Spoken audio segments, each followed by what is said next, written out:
Hey, Jeannie. Yeah, Bruce. Who's our guest today? Today, our guest is Sarah Shenstone-Harris, a senior associate at Synapse. Hi, Sarah. Hi. Thanks for having me. Thanks for being here. We're excited that you're here. Great to see you. So what are we talking about today? We're talking a little bit about electric vehicles and the rate impacts from EVs, where we found that electric vehicles can put downward pressure on rates, on electric rates, which benefits not just EV owners, but everyone.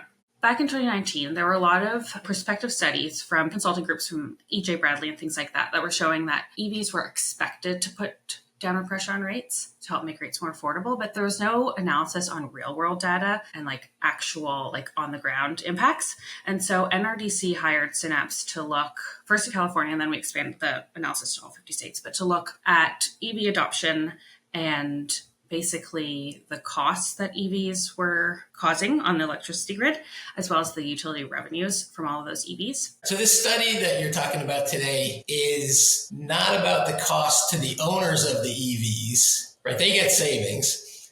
This is about the costs that other people, the people who are driving EVs, might impose on the grid and therefore other ratepayers. So good question. EVs are generating costs to the electricity system. As we have more EVs on the electricity system, there are more costs. So things like generation costs. So we need to generate more energy or electricity to charge all those EVs. We need to build or upgrade our transmission lines to get that power over to the chargers. We need to upgrade our distribution system. So upgrade transformers and feeders and things like that to accommodate all of that new load. We'd have to build more power plants, more generating capacity, and all of those costs. That sounds expensive. Yeah, they're all real costs that are incurred by the utility. But at the same time, increasing electricity consumption means more sales for utilities, and that means more revenue.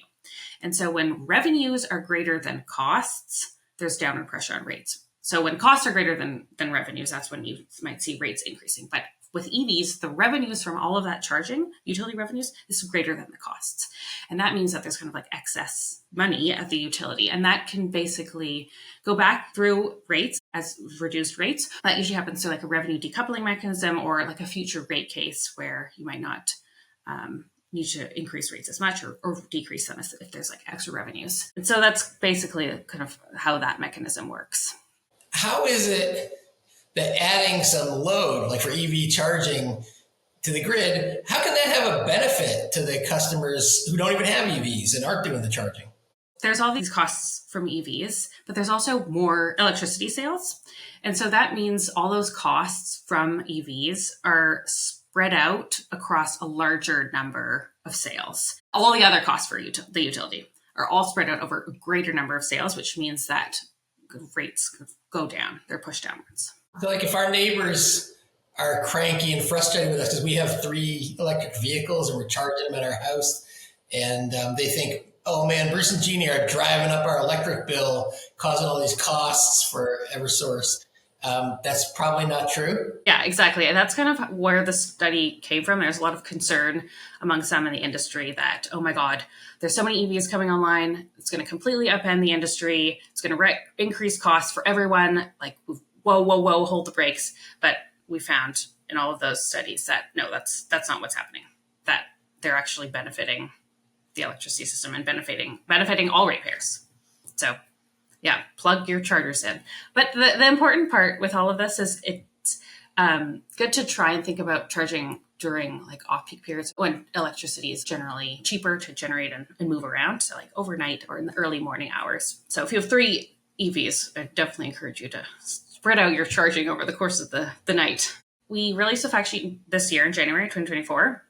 There's lots of different figures. We also just released another PDF a few weeks ago that has figures from every state showing that in every single state for all of those 11 years, revenues are exceeding costs in every year in every state. Here's our national fact sheet. And there's a bunch of different figures here. And at the bottom, this is a national figure. So it shows the cumulative revenues and the cumulative costs across the whole country from 2011 to 2021. You see the revenues are in green there. Utility revenues from all the electricity consumption from all those EVs, and then all of the costs here. So energy cost, capacity costs.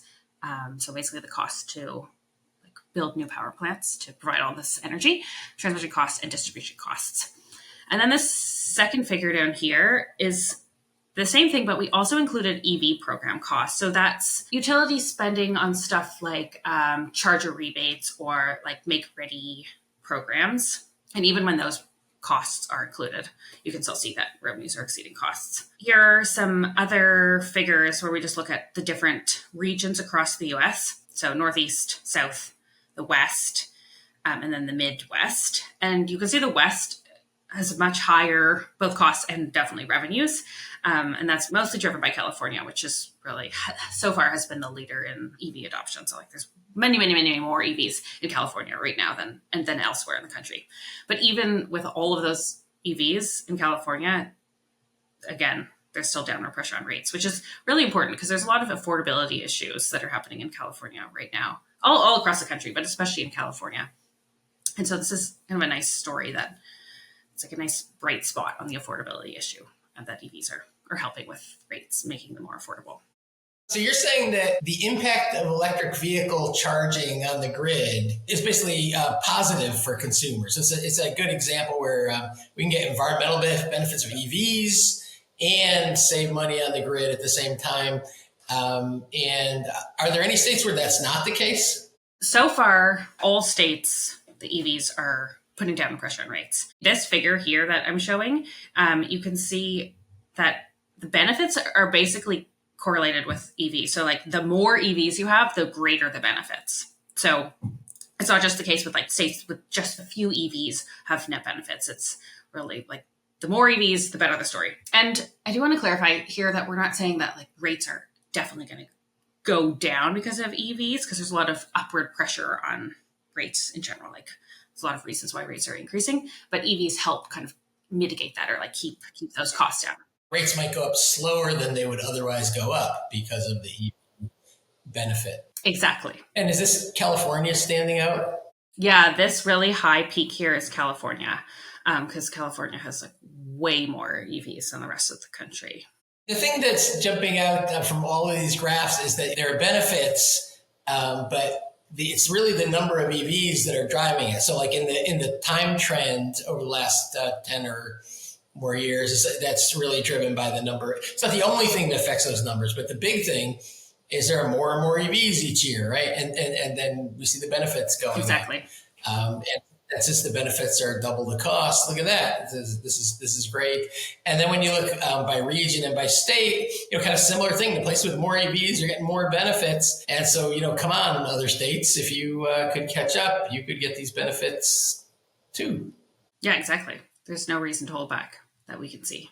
So you're showing us national numbers, and it's actual things from the past. It's not like projected future. These are benefits actually delivered by EVs to the grid that customers, even the customers without EVs, can benefit and have been benefiting. Yeah, that's terrific. And you show it by region and by state. But what if a nerd watching the show wants, energy nerds like, data, right?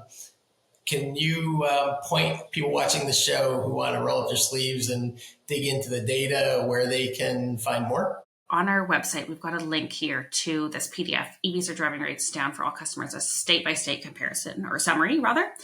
And it was just released a few weeks ago. And we've got the cumulative 11-year net rate impact for all 50 states here on the second page. And then we have figures from every state. And then way down at the bottom, there's a Google Drive link, which I'll just open here. And you can see there are figures that anyone can download to sort of dig into those relationships and the revenues and the costs. Awesome. This is really cool. Do you know how NRDC is using the results? So for a few specific states that they are working in, recently Colorado and Illinois, New Mexico, places like that, where they're working on various legislation or various PUC type cases, they're bringing this data forward to show that, look, like EVs are benefiting everyone. Let's think about how we can encourage more EV adoption.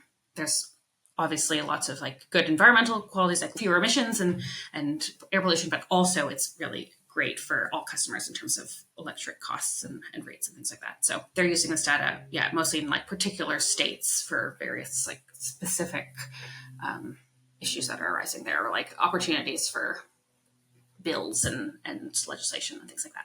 So can anybody use this information? And how much is Synapse charging for this incredibly useful EV grid impact information? Well, it's free on our website for anyone who's interested. What?